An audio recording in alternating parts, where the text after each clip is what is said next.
avons la particularité d'être toujours à l'heure, donc les 9h01, et donc nous allons commencer. Et déjà, merci à tous pour, d'une part, votre inscription et votre présence ce matin. Nous sommes très heureux d'accueillir Magali Chatin, que vous connaissez, j'imagine, pour certains. Magali Chatin, qui est la déléguée générale de la Fondation Fourvière, qui va nous présenter en détail ce projet qu'il anime et qui anime toute l'équipe de la Fondation Fourvière et, j'imagine, beaucoup de Lyonnais. Moi qui suis parisien, eh bien, je suis aussi animé, donc ça anime bien au-delà, évidemment, que la région lyonnaise, ce projet du nouvel élan pour Fourvière. Donc, quels sont ses tenants et aboutissants? Pourquoi ce projet? On va répondre à toutes ces questions pendant 30 minutes. Et donc, nous sommes ravis. Credo Lending, qui est l'organisateur et dont je suis le responsable, qui est l'organisateur de ce webinaire, de cette visioconférence, a un rôle. Si vous ne connaissez pas encore Credo Lending, il a un rôle, ce Credo Lending, c'est de faire le lien entre des projets porteurs de sens et des investisseurs, des épargnants qui souhaitent donner du sens à leur épargne pour financer, cofinancer ces projets qui sont des projets rayonnants, des projets féconds et qui apportent, à notre sens, beaucoup à notre pays et qui a une volonté, c'est de révéler les richesses de nos territoires. Alors, j'ai assez parlé. L'objectif, c'est de faire parler évidemment à notre invitée Magali Chatin, déléguée générale de la Fondation Fourvière. Magali, bonjour. Bonjour à tous. Nous sommes ravis de vous accueillir pour cette trentaine de minutes sur ce lieu incroyable. Alors, première question, revenons à l'origine. C'est toujours important de revenir à l'origine et à l'histoire parce qu'évidemment, d'autres avant nous étaient là. Pourquoi, quand et comment la basilique Fourvière est créée? Alors en effet, il faut faire un tout petit peu d'histoire parce que les Lyonnais connaissent ce site, mais il y a un peu parfois des confusions. La basilique a été créée en fait à l'issue d'un vœu qui a été fait par les Lyonnais. C'était en 1870. Rappelez-vous, les Prussiens donc envahissaient la France. Ils n'étaient pas très loin de Lyon et des familles lyonnaises se sont vraiment rassemblées et ont fait le vœu de, si les Prussiens étaient arrêtés, de construire une église qui serait dédiée à Marie, puisqu'ils demandaient en fait cette protection à Marie. Et en effet, les Prussiens ont été arrêtés en fait aux portes de Lyon, un peu plus haut, à Nuit-Saint-Georges. Et pour honorer le vœu, il y a eu donc, avec Monseigneur Genouillac à l'époque, la création, la construction, non seulement d'une église, mais de ce qui deviendra en fait la basilique de Fourvière. Donc c'est vraiment un élan à la fois des familles, mais ce qu'il faut savoir, c'est que ces familles, donc, elles ont remembré tout le territoire de la colline pour pouvoir construire cette basilique. Mais il y a eu aussi, à l'origine, pour pouvoir financer, poursuivre finalement ce vœu, un grand élan autour d'un loto populaire pour pouvoir en fait rassembler toutes les sommes nécessaires pour construire cette basilique. Donc on dit que cette basilique appartient aux Lyonnais, aux familles lyonnaises. Ben, on peut le dire parce qu'en effet, c'est grâce à ces Lyonnais, il y avait une dizaine de familles lyonnaises à l'époque, mais donc après avec ce loto, c'est tous les Lyonnais qui ont participé à cette construction. Et pour, je dirais, continuer l'histoire, l'association qui après a été constituée, transformée en fondation, reste propriétaire de ce site. Donc c'est vraiment aussi une particularité, c'est que ce site, c'est finalement un site qui reste privé, qui n'appartient ni à l'État, ni à la ville, pas à l'Église en tant que telle, au niveau du diocèse, mais bien sûr, avec le sanctuaire marial, complètement dédié à l'Église. Alors, très bonne transition, vous parliez justement de la Fondation Fourvière, vous en êtes la déléguée générale. Alors, concrètement, pour bien comprendre, quelles sont les missions de la Fondation Fourvière au quotidien? Alors, la Fondation Fourvière, d'abord, il faut juste rappeler que c'est une fondation, en fait, reconnue d'utilité publique, qui est donc indépendante et privée.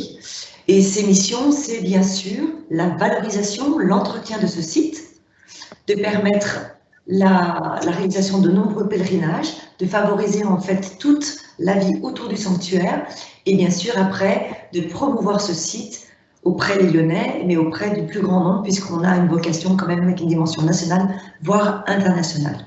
Donc il y a une partie de valorisation du patrimoine qui nous préoccupe au plus haut point, mais aussi de sécurisation de ce site, puisque c'est aussi dans nos missions, c'est de veiller à la sécurité du site, bien sûr avec l'aide de tous les services de la ville, de la nation, mais c'est quand même bien aussi une responsabilité que nous portons au premier chef. Alors, Alors justement, la Fondation Fourvière est à l'initiative de ce nouveau projet, ce projet grandiose qui est le nouvel élan pour Fourvière. Alors pourquoi ce projet, pourquoi comme vous l'appelez, nouvel élan pour Fourvière? Quelle est son origine et quelle est votre vision à travers ce projet? Alors il faut remettre toujours dans le contexte. Quand la basilique a été créée en 1870, il y avait à peu près 300 000 visiteurs.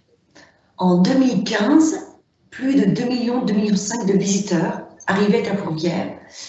Et le président Philippe de Marescon, quand il est arrivé prenant son poste, en fait, on lui a parlé de bâtiments qui s'effondraient, mais surtout, il y avait un problème, c'est que il y a eu 200 interviews pour se dire, OK, il y a des bâtiments qui tombent en ruine autour de la basilique est toujours bien entretenue, ces bâtiments nécessitent des travaux, mais des travaux, pourquoi faire?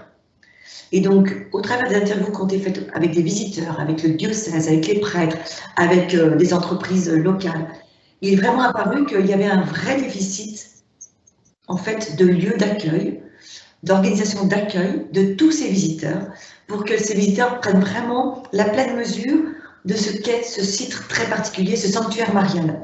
Donc, il y avait une vraie volonté de se dire, ce site, il a différentes dimensions, bien sûr, très spirituelles, puisque avec cette basilique magnifique, il y a une forte vie très importante, animée par les chapelains et par le recteur, et ça c'est vraiment de la responsabilité du rectorat de porter ces dimensions spirituelles, et nous sommes là, nous, pour favoriser les conditions de cette vie spirituelle. Donc, cette dimension spirituelle, elle est intrinsèque au cœur de ce projet, et elle diffuse sur tout ce que nous faisons. Mais bien sûr qu'il y a une dimension patrimoniale et culturelle. Ce site, il fait partie en fait du site classé en fait monument dans la partie monument historique, mais aussi dans la partie UNESCO de la ville de Lyon. Et donc nous avons un devoir, nous ne sommes que des passeurs, nous avons un devoir d'entretenir ce site, de le restaurer pour pouvoir en fait après le passer aux futures générations. Et donc dans ce devoir de restauration, il y a aussi un devoir de permettre la compréhension de ce site, de permettre l'accès à tous de ce site, avec une attention très particulière aussi en disant nous avons une mission d'être ouverts à tous, et c'est important aussi de le rendre accessible à tous, y compris les plus fragiles. Donc qu'est-ce que nous faisons pour le rendre accessible, et qu'est-ce que nous faisons aussi pour rendre tout, je dirais, toutes les parties prenantes aussi acteurs de ce site.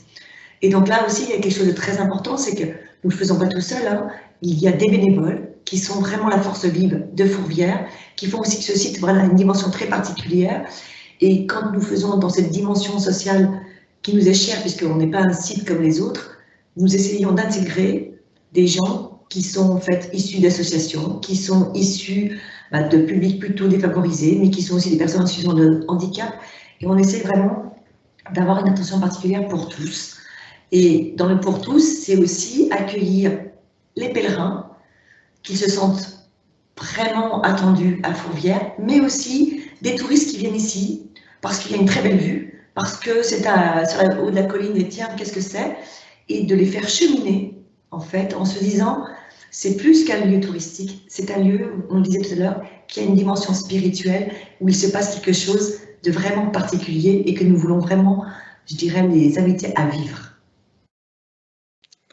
Donc 2 500 000 visiteurs par an.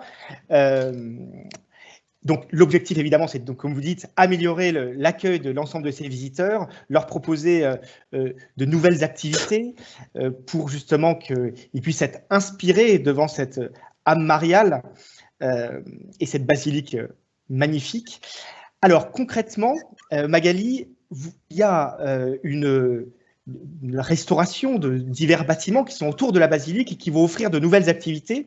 Expliquez-nous concrètement quel est le calendrier qui a été prévu et quels sont les bâtiments et quelles sont les activités qui sont proposées à travers ce nouvel élan pour Fourvière. Donc en fait, on a déjà restauré, pour ceux qui connaissent le site, hein, toute la partie nord, la maison des chapelains, et nous avons créé en fait 2 nouveaux espaces, 2 bâtiments très nouveaux qui ont été réalisés par l'agence du Tilleul, qui sont des bâtiments tout neufs, mais qui, par leur structure, tout en métal et en verre, leur sobriété, s'intègrent parfaitement dans le site et respectent complètement justement la basilique, qui elle, forcément, est l'élément majeur. Et donc, sur cette partie nord, c'est vraiment l'accueil du plus grand nombre des touristes, puisqu'il y a un pavillon d'accueil qui, animé par les bénévoles, permet à tous les visiteurs de mieux comprendre tout ce qu'on peut faire sur le site. Permet de savoir qu'il y a à l'intérieur de la basilique des confessions, des cérémonies. Il y a aussi de plus en plus de propositions de découverte d'un parcours, par exemple Saint-Joseph, que nous ouvrons dans la crypte aujourd'hui. Donc voilà, l'offre, je dirais, d'une dimension spirituelle, mais il y a aussi des visites de la basilique, visites à dimension plutôt patrimoniale, des visites très insolites qui permettent de découvrir les coulisses de la basilique. Donc le pavillon d'accueil, c'est un peu la tour de contrôle qui permet justement de dire à tous les visiteurs, voilà ce qu'est ce site et ce qu'on peut vivre dans ce site. Et puis, dans l'accueil, il y a une dimension qui est importante, c'est aussi de pouvoir passer des bons moments. Et donc, il y a des propositions autour, je dirais, de la restauration. Et donc, sur cette partie nord, il y a 2 nouveautés. Alors, c'est vrai qu'avec le confinement, pour l'instant, on ne peut pas les proposer, mais dès que ce sera rouvert, il y a 2 choses qui sont fondamentales. Il y a le café de Fourvière, qui est vraiment le bâtiment tout en verre, en promontoire de l'Esplanade, qui est un café qui sera tenu, donc qui est tenu par les Pignols, qui est un café qui va proposer de la restauration très snacking, mais de pouvoir proposer finalement aussi des choses très accessibles au niveau budgétaire.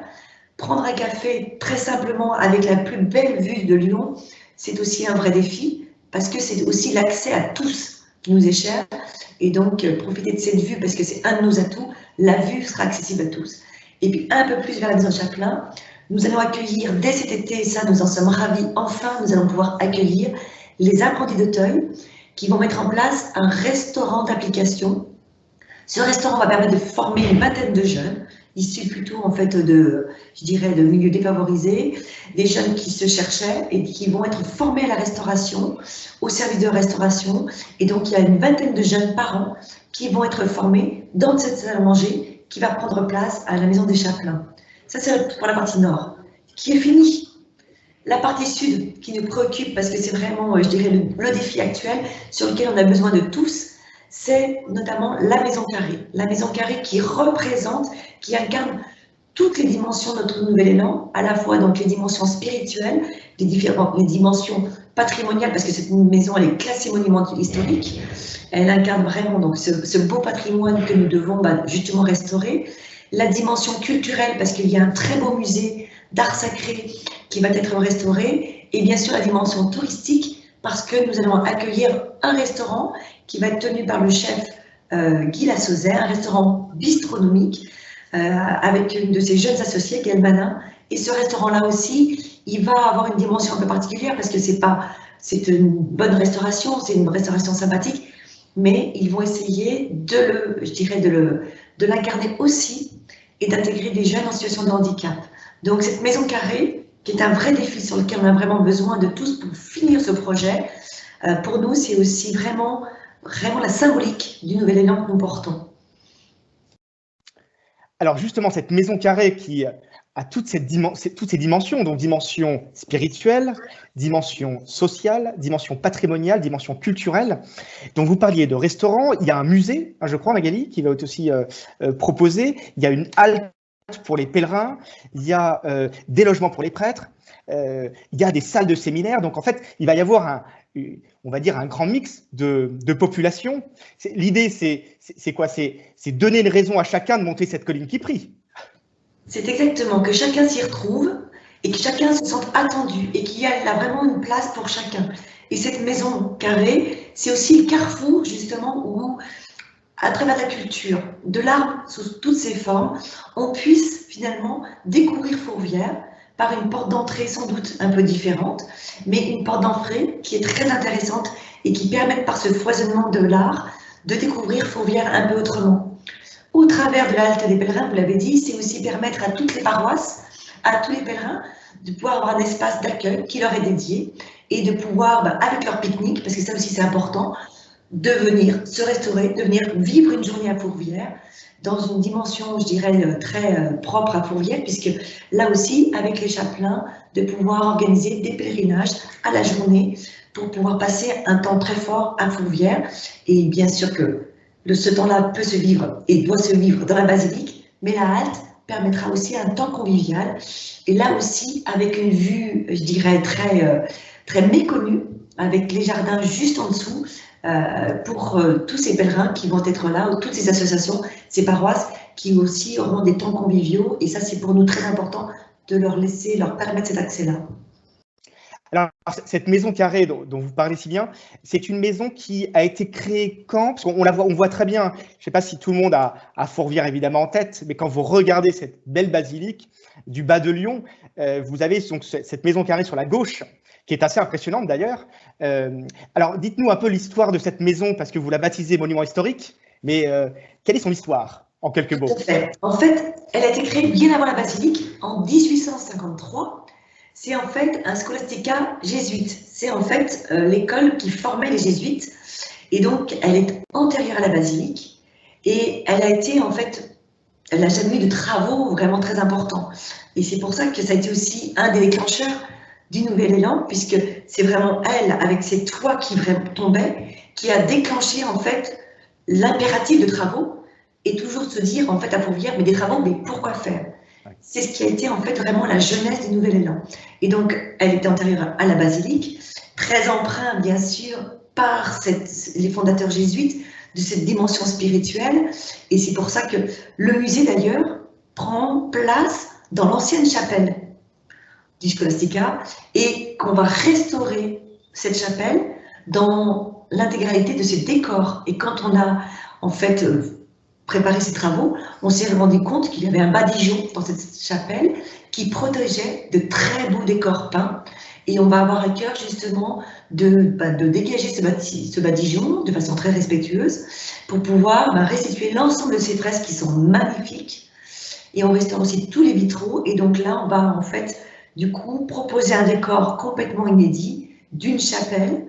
Et cette chapelle va accueillir notre musée d'art sacré qui a dû fermer ses portes, mais que nous espérons pouvoir ouvrir en 2023 grâce justement à l'aide qu'on va pouvoir obtenir par ce prêt et par le soutien, je dirais, de toutes les familles et de toutes les entreprises qui vont nous rejoindre. Alors, si on fait le bilan, un peu le répertoire de ces différents lieux que vous restaurez petit à petit, donc on a le pavillon d'accueil qui est fait, qui est tenu notamment par tous ces bénévoles qui font vivre Fourvière, comme vous disiez. Il y a donc cette belle maison des Chapelains qui a été magnifiquement restaurée, qui va accueillir donc le restaurant d'application des apprentis d'Auteuil. Il y a et j'y suis allé, cette cafétéria tenue par le traiteur Pignol avec une vue extraordinaire. Donc à côté de cette basilique, il y a donc cette maison carrée qui est vraiment impressionnante où il y a vraiment toutes ces nouvelles activités qui vont aussi apporter des ressources économiques. Et c'est important pour la pérennité évidemment de Fourvière, de la fondation et de toutes on va dire les charges relatives à la pérennité de ces bâtiments dans le temps. Donc ça, c'est aussi important pour, entre guillemets, le modèle d'affaires de la fondation et la pérennité du lieu. Et alors, vous disiez très bien, c'est un lieu qui va être justement restauré pour améliorer la rencontre et faire venir encore plus de monde et accueillir encore plus de monde. Et j'entendais même ce terme qui est assez intéressant, qui est d'en faire un lieu village. Parce que c'est vrai que beaucoup de Lyonnais disent c'est bien beau de monter là-haut, mais en fait, c'est assez triste parce qu'il ne se passe pas grand-chose. Et c'est intéressant. Ce terme. Donc, est-ce que vous pouvez nous expliquer ce qui se cache derrière un peu ce terme de lieu-village? Tout à fait. Nous faisons tout ça pour tous les Lyonnais. Pour nous, c'est important que les Lyonnais se réapproprient Fourvière, se réapproprient ce lieu et puissent en effet venir vivre des moments forts. Et donc, c'est vraiment l'objectif de créer un lieu-village, un lieu où chacun puisse monter, s'y sentir bien et puisse par un moment, je dirais, soit de prière, soit d'une messe, mais aussi un moment convivial, d'un café, d'une pause, d'une découverte, d'une exposition, ou d'un concert, ou d'une conférence, ou d'aller passer un temps de réunion à Fourvière, dans le carré de Fourvière. Voilà, qu'on puisse, par ce foisonnement des propositions que nous voulons faire, et ce qui est important, ça aussi, c'est que nous ne le faisons pas tout seuls. Fourvière n'est rien sans les bénévoles, je l'ai dit, et ça c'est très important parce que Fourvière, pour pouvoir maintenir une animation 365 jours sur 365 jours, ne peut le faire qu'avec les 350 bénévoles qui nous ont rejoints et qui continuent à nous rejoindre et qui nous aident à porter toutes ces animations-là, mais aussi avec des partenariats, parce que nous sommes tout petits et nous ne savons pas grand-chose, et que dans tout ce que nous proposons dans nos activités, et les activités, On ne sait pas faire forcément, j'ai envie de dire, là on va proposer un carré de fourvière où il va y avoir des nouveaux espaces proposés pour les paroisses, pour les associations, mais aussi pour les entreprises. On n'a pas géré les espaces de telle nature. Et donc là, on veut le faire avec des partenariats. On a aussi des voisins avec le conservatoire, avec l'ENSAT, qui sont des acteurs culturels qui cherchent des scènes. Et nous, on a des espaces avec la crypte, avec la basilique, avec ce carré de fourvière, avec l'esplanade. Des espaces qui seront proposés pour qu'ils puissent se produire. Ils en ont besoin. C'est important pour eux d'avoir du public. Et nous, on a des espaces qui ont besoin d'être vivants parce que nous, je dirais, notre motivation, c'est justement toute la vie que nous pouvons proposer autour de ce site, toutes ces activités, pour faire quoi? Pour pouvoir favoriser la rencontre avec un grand R, le partage, pouvoir vivre des expériences qui soient vraiment magnifiques. Et moi, je le dis, ça fait 4 ans que je suis ici, chaque instant qui se passe n'est jamais le même. Et chaque fois, je me dis, mais il se passe quelque chose ici, on ne repart jamais pareil. C'est tout ce que nous voulons inviter à vivre à tout chacun qui vient ici. Et j'espère que c'est vraiment quelque chose qui est de l'indicible, mais qui est quelque chose de très fort. Et c'est tout ce foisonnement-là qui sera fait grâce aux bénévoles, grâce aux salariés, grâce aux partenaires qui nous accompagnent, que j'espère que nous pourrons proposer à tous les Lyonnais, que j'invite vraiment, je dirais, à redécouvrir ce site. Et au-delà des Lyonnais, des habitants de la métropole, de la région, et puis après, quand on pourra, de tous les visiteurs du monde entier. Alors, on en a déjà parlé à travers cette description assez globale, mais quels sont concrètement les impacts? C'est le terme un peu à la mode, notamment quand on parle d'investissement, quand on parle de vision de projet, mais quels sont les impacts que vous attendez sur l'ensemble de ces restaurations qui composent ce nouvel élan pour Fourvière? Très clairement, les impacts, c'est de se dire qu'on veut vraiment justement que l'accueil soit pas forcément en plus grand nombre, mais très qualitatif. Pour nous, c'est vraiment dans les racines de ce que nous voulons faire. Un accueil bienveillant, un accueil de fraternité qui doit vraiment se sentir. Ensuite, c'est bien sûr que c'est important de valoriser ce patrimoine, on l'a dit, qui est classé monument historique, et de le donner, de le rendre accessible à tous. Et dans l'accessible à tous, je le redis, on a vraiment une dimension sociale qui est forte.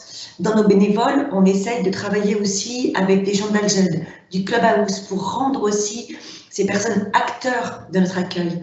Et c'est important aussi que tout le monde donc, soit vraiment accueilli et que cet accueil donc, de fraternité, de bienveillance se vive de façon vraiment quotidienne.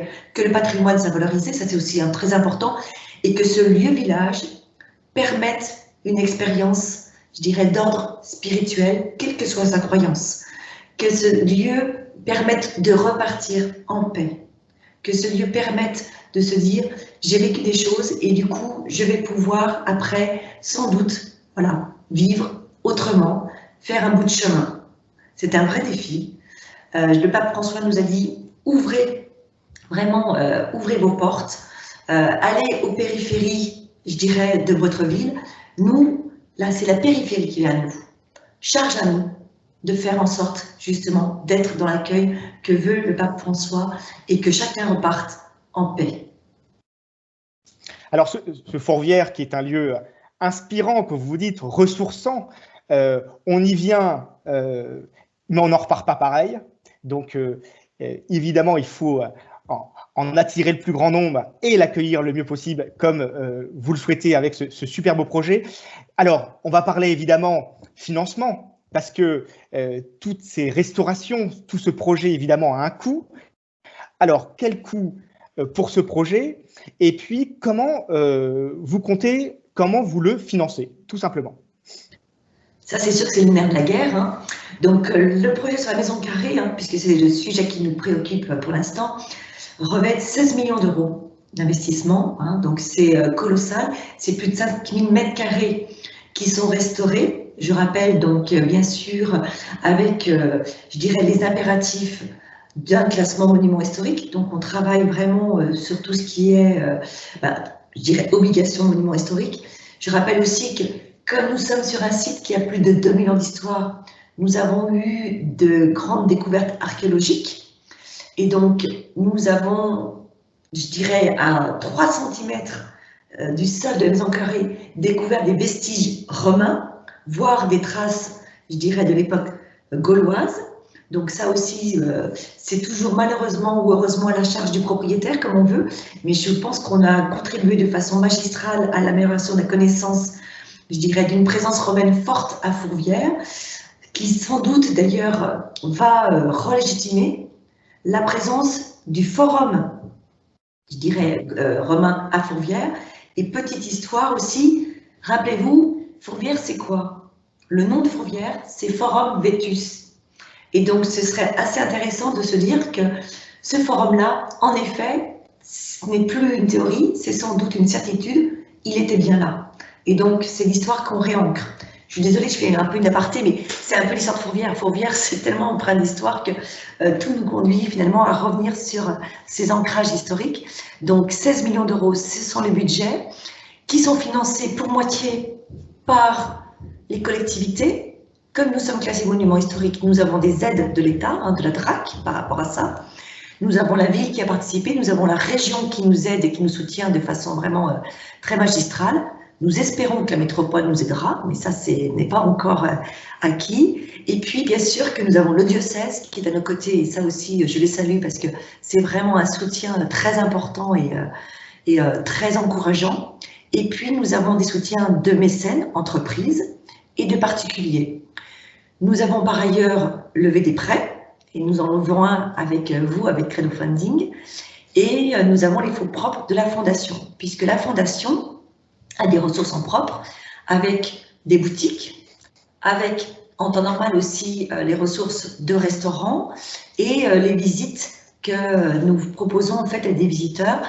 Une partie des visites est rendue vraiment accessible à tous, mais il y a des visites aussi qui sont en fait payantes. Tout ce qui est visite insolite, tout ce qui est visite de groupe organisée avec des tarifs qui nous permettent de financer et de rester indépendants. Et ça, c'est aussi important sur la gestion quotidienne de la Fondation. Mais dans la gestion quotidienne, nous avons à cœur d'être des bons gestionnaires et de dégager, je dirais, des ressources qui nous permettent après d'allouer une partie sur les investissements pour justement valoriser le patrimoine et faire les travaux qui sont beaucoup plus structurants. Alors justement, ces nouvelles activités que vous allez créer vont dégager de nouvelles ressources financières et ces nouvelles ressources financières vont vous permettre de rembourser les différents emprunts que vous contractez actuellement. Donc, d'une part auprès de banques, évidemment, les classiques, et puis, et c'est la transition toute faite avec les services que nous offrons, les services de Credo Lending, Credo Funding, c'est de vous offrir la possibilité, c'est historique, de participer à ce nouvel élan pour Fourvière, et nous en sommes vraiment très fiers et extrêmement heureux de contribuer. C'est vraiment le retour à la grande souscription populaire sur laquelle Fourvière s'est bâtie. Donc, c'est un grand appel à tous. Alors, concrètement, comment ça fonctionne? Eh bien, nous vous proposons de participer à un prêt participatif, donc tout à chacun, qu'il soit particulier, personne physique ou entreprise, association, fondation, tous à la possibilité donc de participer à ce prêt participatif, donc en prêtant, tout simplement, comme son nom l'indique, en investissant une partie de son épargne à partir de 500 €. Donc, le montant est entre guillemets assez faible pour pouvoir tous y contribuer. Il n'y a pas de montant entre guillemets maximum. L'objectif, c'est de collecter 1 200 000 €. Et alors, concrètement, en tant que prêteur, en tant qu'investisseur, eh bien, à quoi s'engage la Fondation Fourvière, à qui vous prêtez, qui est donc l'emprunteur, le financé?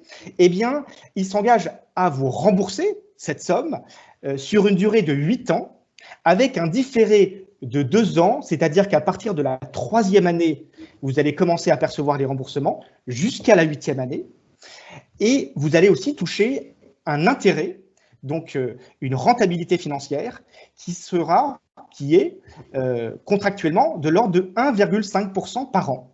Alors, d'une manière extrêmement concrète, vous allez prêter une somme, vous allez percevoir chaque année pendant 8 ans 1,5% par an de cette somme, et puis à partir donc de la 3e année, c'est-à-dire nous sommes en 2021, donc à partir de 2024, vous allez percevoir le remboursement de cette somme sur une durée donc, de 8 ans à partir de 2021, donc jusqu'en 2029. Donc de 2024 à 2029, vous percevez le remboursement de votre somme pour qu'en 2029, donc au bout des 8 ans, vous ayez l'entière de la somme totalement remboursée donc, par l'intermédiaire de l'emprunteur, la Fondation Fourvière. Donc ça vous crée un lien direct avec la Fondation Fourvière et votre épargne. C'est ce lien que Credo Lending souhaite mettre en place avec tous ses financés, c'est-à-dire de faire un lien entre des investisseurs qui souhaitent donner du sens à leur épargne et puis des projets porteurs de sens. Et là, comme projet porteur de sens, entre guillemets, on n'a pas vraiment mieux. Et donc, on vous invite tous à participer. Alors, d'une manière très concrète, vous allez me dire, mais oui, mais on signe où? Comment on fait si vous souhaitez y participer? Eh bien, c'est tout simple. Il faut juste avoir une adresse mail et puis, évidemment, avoir un peu de sous dans son épargne. Et vous allez sur le site de credofunding.fr. Donc, vous tapez sur Google Credo Funding et vous allez tomber sur le lien en premier. Vous cliquez sur ce lien. Vous allez voir les différents projets que nous proposons pour des investisseurs, pour les prêteurs, pour les épargnants. Vous cliquez sur le projet, évidemment, de Fourvière. Il n'y en a qu'un, Fourvière, le nouvel élan pour Fourvière, bâtir le Fourvière du 21e siècle. Vous cliquez dessus et vous cliquez sur le bouton « Je souhaite investir », tout simplement.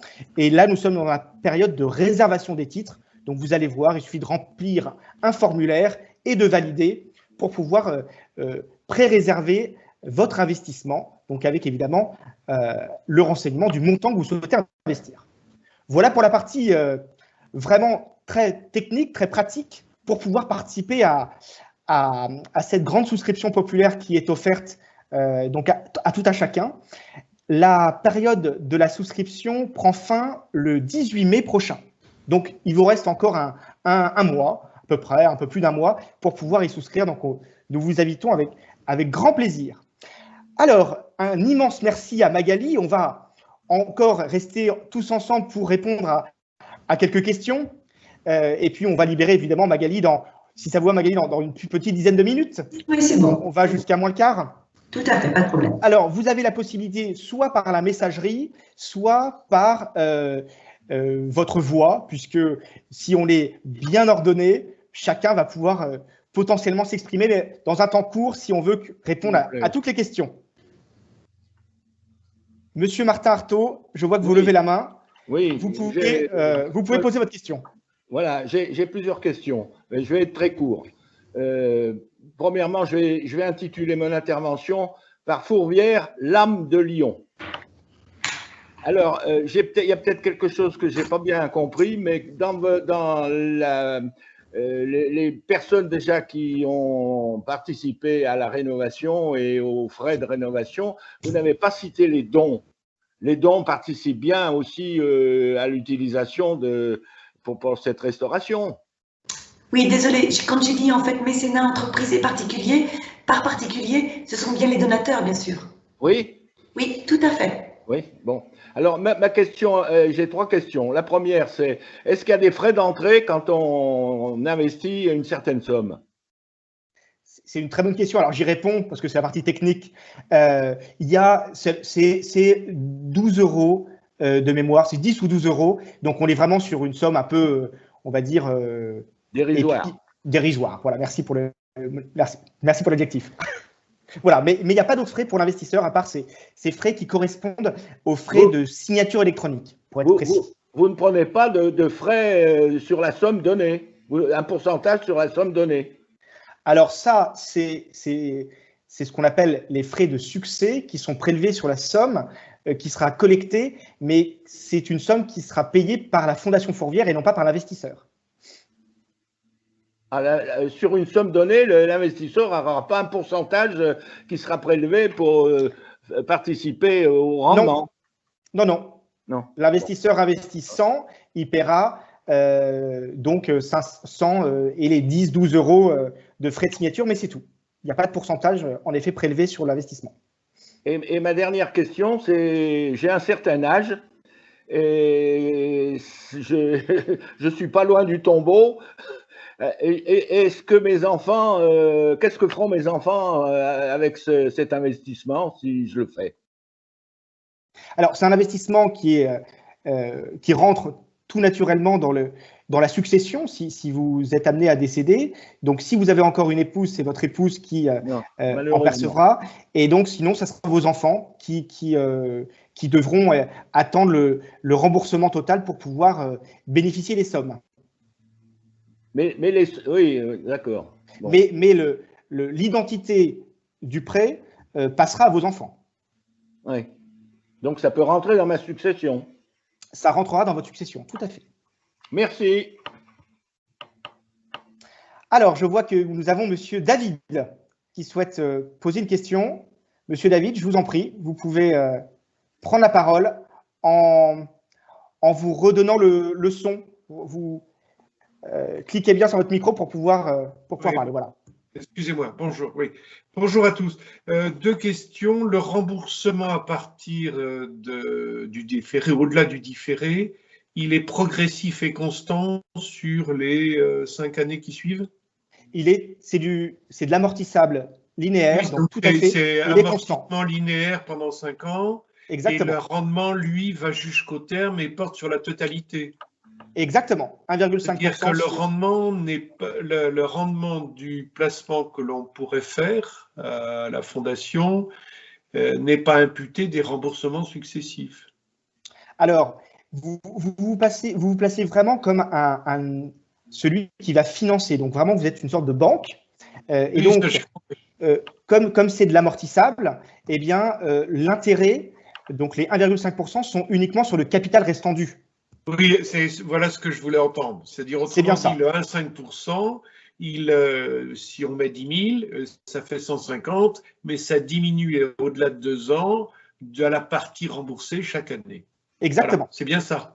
C'est exactement ça.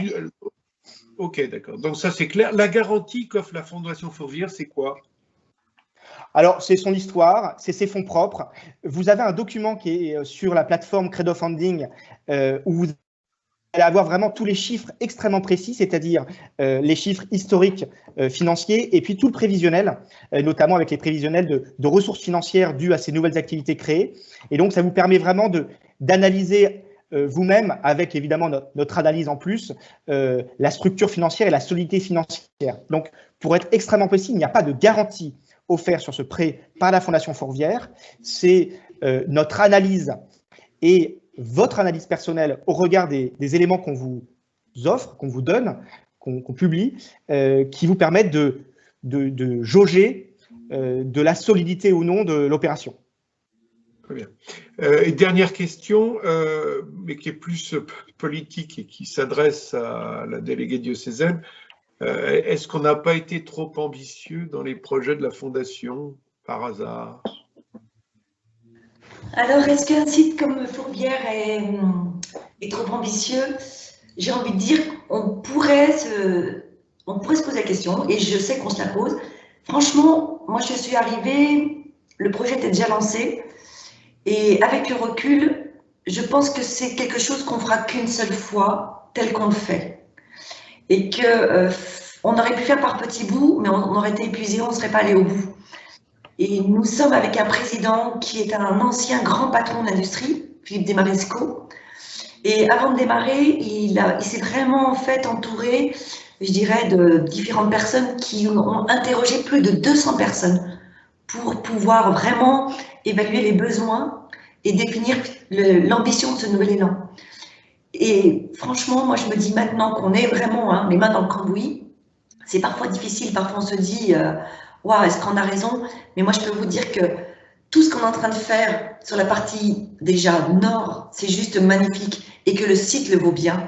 Et je pense qu'on s'inscrit vraiment dans la continuité des bâtisseurs qui ont en fait bâti à l'origine la basilique et que là on est en train de redonner vraiment une nouvelle dimension aux Fourvières du XXIe siècle et sans prétention. C'est ambitieux, oui, mais parce que le site le vaut et parce que justement, il y a besoin, par notre site, de redonner du sens, de redonner un point d'ancrage à tous les Lyonnais, à tous les visiteurs. Et donc, eh bien moi j'ai envie de dire, il faut parfois de grandes ambitions pour pouvoir avancer et que cette grande ambition va nous permettre de franchir des marches qu'on aurait franchies, à mon avis, difficilement, ou peut-être qu'au contraire, qu'on n'aurait pas réussi à franchir. Très bien. Il nous reste encore quelques minutes. Est-ce que quelqu'un souhaite poser une question ou faire un commentaire?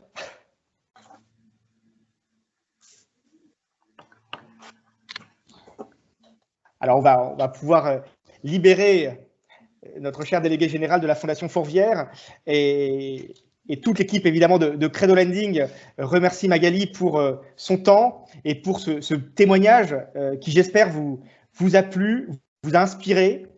On a tous envie de retourner à Fourvière et de voir toutes ces nouvelles activités, ces nouveaux bâtiments. Vivement que tout soit rouvert, mais déjà, évidemment, vous pouvez quand même monter cette colline et aller voir ce qui s'y fait, parce que il y a beaucoup de choses déjà qui sont réalisées. On a hâte d'aller dîner dans cette maison carrée.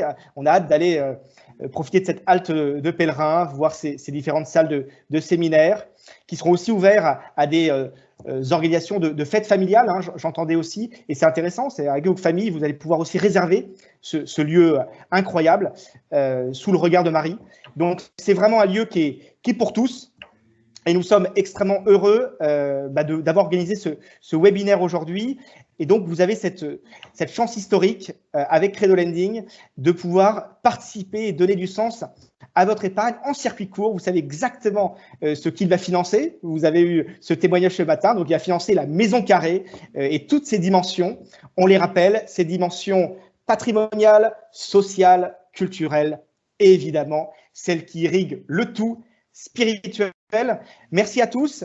Un dernier mot, je laisse évidemment le dernier mot à Magali Chatin, déléguée générale de la Fondation Fourvière. N'hésitez pas donc à aller sur le site credofunding.fr pour pouvoir participer à ce beau projet. Vous verrez, il faut cliquer sur le projet donc Fourvière, bâtissons le Fourvière du 21e siècle, puis je souhaite investir et vous verrez, les choses sont extrêmement simples. Nous sommes évidemment à votre disposition si vous voulez avoir évidemment des précisions.